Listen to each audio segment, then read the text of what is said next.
Hi everybody, welcome back to Petra's Happy Place. My name is Petra and I will be your hostess for the next little while. So today I'm kind of going in this blind. I've got a couple things I do want to share with you, but for the most part I just want to chat with you, okay? So the first thing I want to do is share my finished project. I have shown it before. I think I took a picture and I posted it on my Facebook page, which brings me to the first thing I should probably say. If you are not part of my group there on Facebook, it is Petra's Happy Place. And just like the name of my channel, go over to Facebook and send a request and I'll be happy to accept you. And then you can post your pictures. It's like a big old group. We're just kind of sharing our pictures since I can't quite ask you to share them here because they won't go on the comments. So that's what I thought we would do. Okay? So again, that's Petra's Happy Place, and it will send a request to me. So the first thing I want to do is share a finished object. This is the top that I made. Okay? This top, I would show you the pattern, but I can't do that because it's in one of those bags. One of my mystery bags, you know, with all the projects. But anyway, I did finish it. This is worked bottom up, and then it has this little V-neck here. Now I did pretty much all of this top part by myself, and I realized about this far up that I did it incorrectly, but it does have a really neat texture to it. On the bottom here, I did, let's see here, it was, I can't remember what stitch. I will tell you when I find it. Oh, it was the up and down stitch, whatever that, I think it's called the griddle stitch, where you do chain one, double crochet, single crochet, okay, and across the board. That's what this bottom part is here. Well, when I went back and read the directions, it said, do that in the same space. I didn't do that. And then you're supposed to chain one, skip one, and then do the same thing. And I didn't do that. But, let me see if I can bring it any closer. Yes, you can see a little bit of the change. See, it changes right here. So it has kind of a different texture, and it looks so cute. It's a little crop top, and then I just did a little woven stitch here. This is the chain one, skip one, half double crochet, and I did kind of block this out a little bit. It is this milk fiber. I did the sleeves as well. Okay, did the same thing, but this only has 3 rows. This has 5 rows. And I did 1 row around the neck. You can see it there. And yeah, I think it turned out really good. Now what I did, just want to explain to you. Some have been asking me how I do my tops.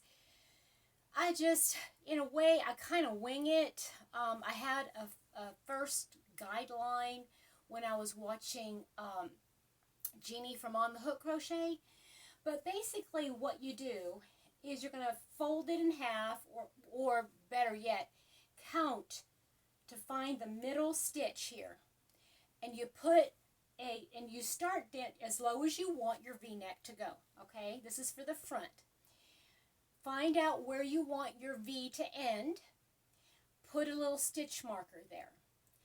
Then what you're going to do is, when you crochet the next row, only crochet to that stitch marker. Okay? Then you're going to, like you would normally, come back up and stitch back across, but you're going to decrease.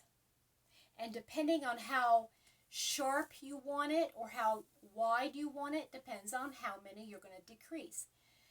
Write it down. Okay, write it down exactly, like first row to stitch number whatever, and then I decrease this many, and then or chain two together, however you do it, however you want to work your way around here. Write it down, because you're going to need to do the exact same thing on the other side. Okay, so that's all I did. That's all I did. Now I gave a little bit of shaping to the back of the neck. You don't have to. You don't have to. You could make it straight across.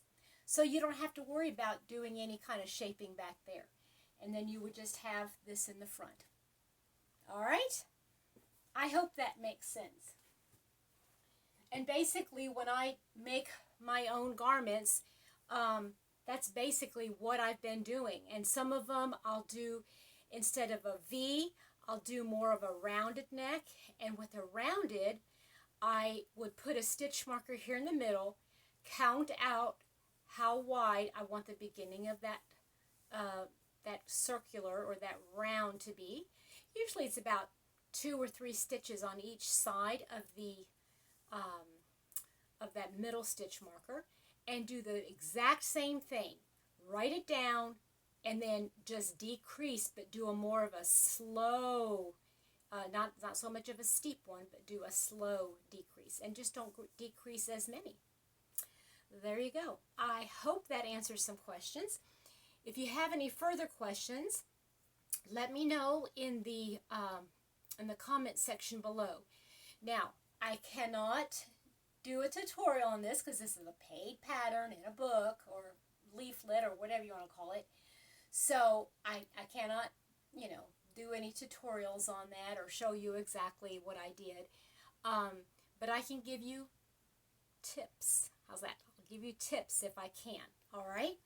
So let's see. For those, I know I did show this in the last one, but I did finish this. Okay?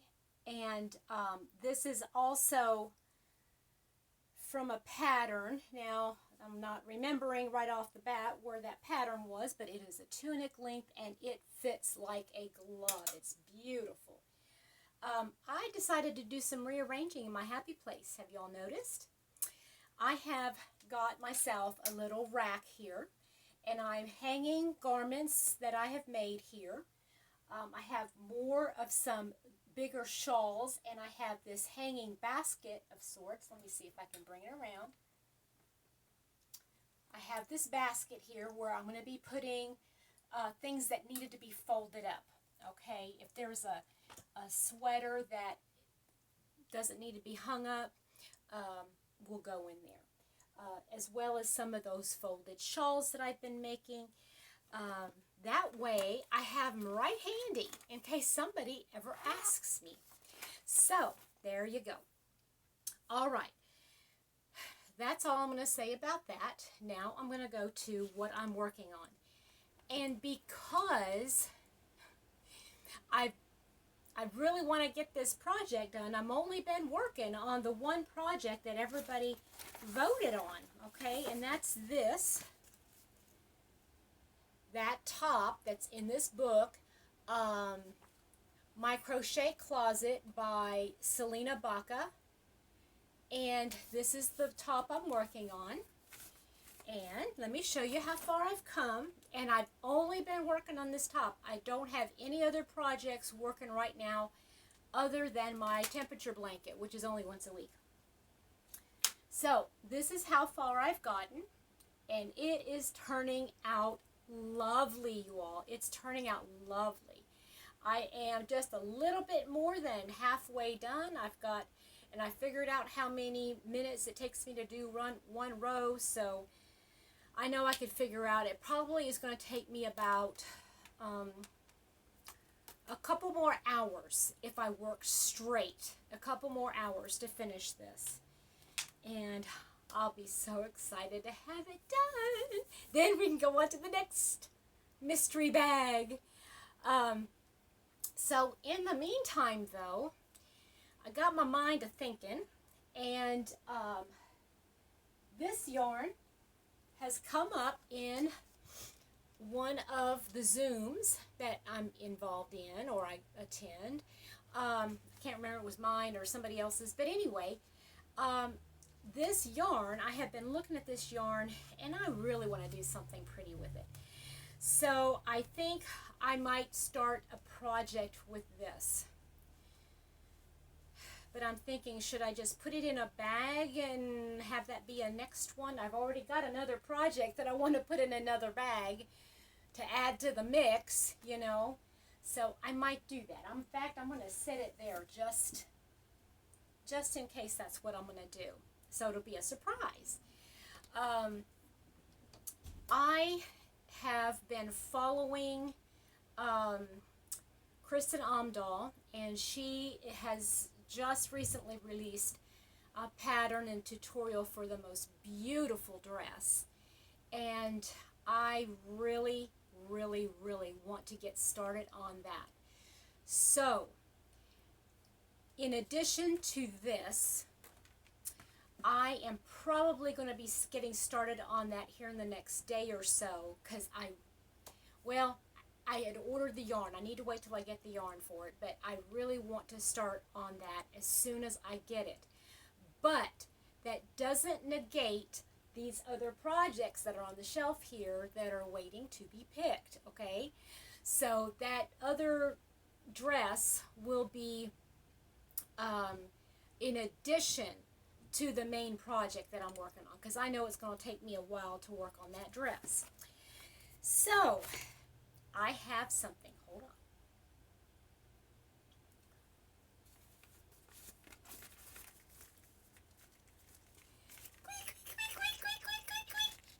I got some Happy Mail. I couldn't figure out a way for, well, wait a minute. Happy Mail. My little stork is bringing me some Happy Mail. Now, I did get this the other day, and I have been wanting to wait until I got started my video, actual podcast. So I want to show you guys what it was. It was a stitch marker from my Nancy from Nan's Next Knots. And she's just such a sweet darling. And she was making these St. Patrick's Day, let me see if I can hold it up, St. Patrick's Day stitch markers. And it's got a little 4-leaf clover. Let's see here. Hold on. Let me see if I can get it to...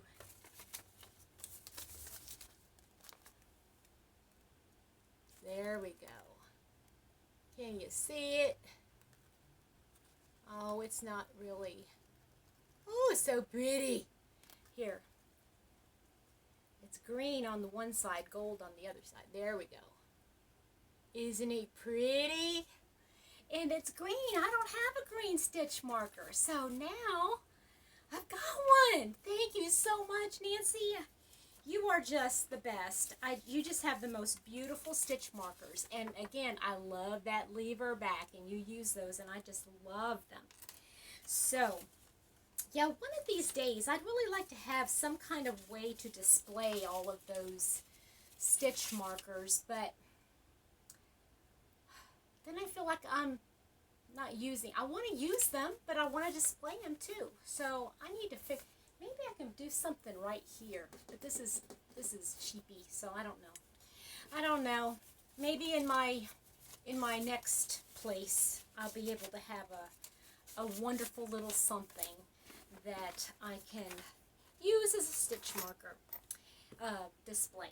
Okay, so now what else? I have been watching a lot of videos, and I'm not sure, but I have a feeling that I'm going to be watching a whole lot more. And the reason is that especially during this time right now, everybody's staying in. A lot of us are self-distancing, social distancing by ourselves in our own homes. We're staying home. We're not going out as much. And so there's more time to film, right? Well, so everybody's wanting to film more and more and more. And there's more lives, and there's more, just so much is going on. And I hate to say it, but I hate that I have to choose between one podcast or another podcast, because there's so many, and there's no way I can watch all of my subscribers, and I have a lot of subscribers, and I have a lot of people I subscribe to, and oh my, I mean, there's not enough hours in the day. There's just not. So I apologize. I really do apologize if I don't. I usually try to comment.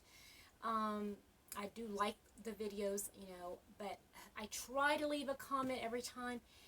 I just can't get around to them, and I really am sorry if I miss one of your videos. I hope you don't hold that against me. It's just so difficult to keep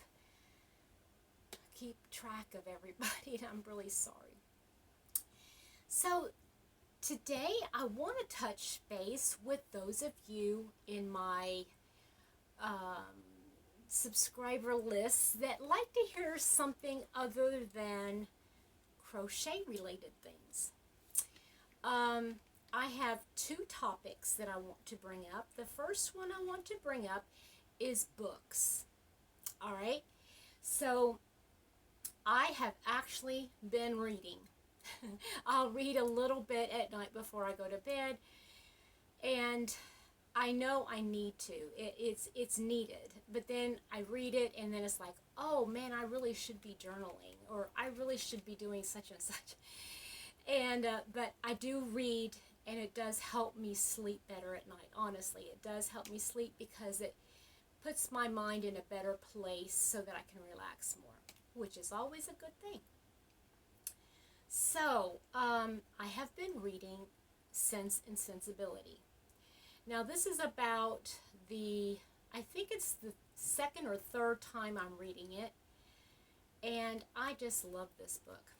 Okay, I have four of Jane Austen's books that are my favorite, and I go back and forth between which one's my favorite at the moment. So my favorites are Pride and Prejudice, of course, Sense and Sensibility, Emma, and Persuasion. And some months my favorite will be Persuasion, and I have to watch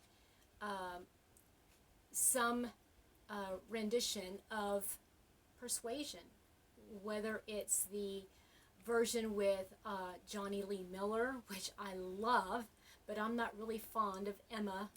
The girl that plays Emma in that movie. I see her name written, but I can't remember what it was. I'm sorry. And I also love Gwyneth Paltrow's version, and I just recently saw that they're going to be doing yet another release of Emma at the theaters, so I'm going to have to do that one. But let's go back to Sense and Sensibility. I am reading that one now, and I'm at a point where, well, if you haven't read Sense and Sensibility, or you haven't seen a version of it, shame on you. Please go read it. I'm going to be, I don't think I'm going to be spoiling it for anybody because, but I'm at the point where Willoughby breaks Emma's heart. Marianne's heart. And it's just so heartbreaking because he's so obviously, and you have to take it from when it was written in the Regency era, because they didn't express their feelings like we express our feelings today, but it's so obvious to everybody that he is so in love, that those two are meant to be together. They're just so head over heels in love. But instead of choosing his true love, he chooses a woman because of her money. And because he doesn't have enough confidence in himself to be able to earn a living for him and his love, that he is going to mooch off of somebody else's money. This is sad. This is sad. And I have a feeling that it happens, not necessarily that exact situation of a love, you know, like a man loving a woman or anything like that. Or maybe sometimes it is, but even in day-to-day life, it's like people have a tendency to choose something they can get for free, other than working for something that they love. Isn't that the truth? You think about that. Do people generally, I'm not talking about specifically now, but you know, I just think, I mean, even I've been doing this at times, and I've done this before, I'm sure, that I have chosen a way where it's easy for me, where I'd be comfortable, where I would be settling for something that I kind of like, but I enjoy the benefits, as opposed to stretching myself, really coming out of my comfort zone because I want to do something or be with somebody that I really, really love.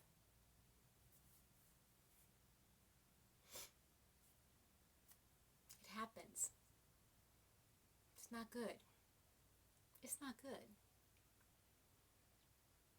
But yeah, it's just not good.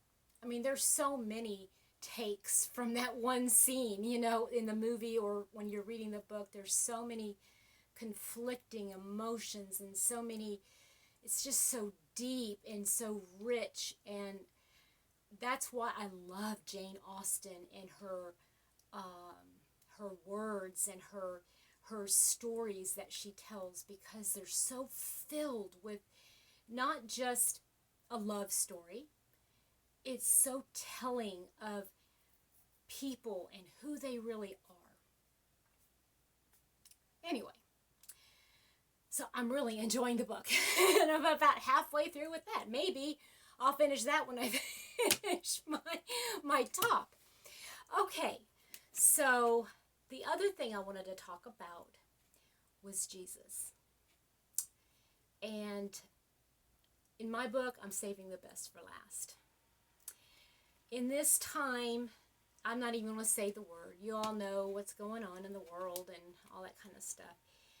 But I see so many people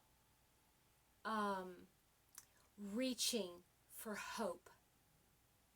Hope. And it has nothing to do with what you think of politically or anything like that. It has nothing to do with that. But when times get tough, you can look back in the past. Look back in the past. Think of 9/11. That was a time where people were just flocking to churches, right? They were flocking to churches because they needed hope. They needed hope.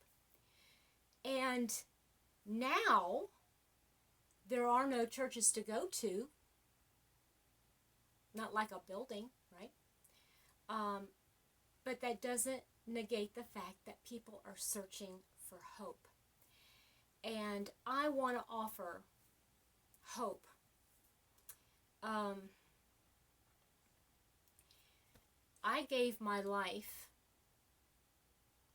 and my heart, my mind, body, and soul and spirit. I gave to Jesus when, oh goodness, gosh, it's been like 40 years ago, 45 years ago, a long, long time ago. And I've never regretted it. I've had problems. God never promises us a rose garden. He doesn't. But he promises that he'll never leave us. And if you, my friends, will come to that realization as well, that things could be going on around, I mean, major catastrophe, but to know that he will never leave you, and all you have to do is trust him. All you got to do is trust him. That brings hope. That brings hope. That's all I'm going to say. All right, guys. I hope you have a wonderful day. I apologize for the glare of the lights. I'm trying to do a new setup here, and I'm trying to get used to it. But I thank you for joining me, and thank you for all my new subscribers and returning ones. I love you. You're my friends. You're my family. And have a very blessed one. Bye-bye.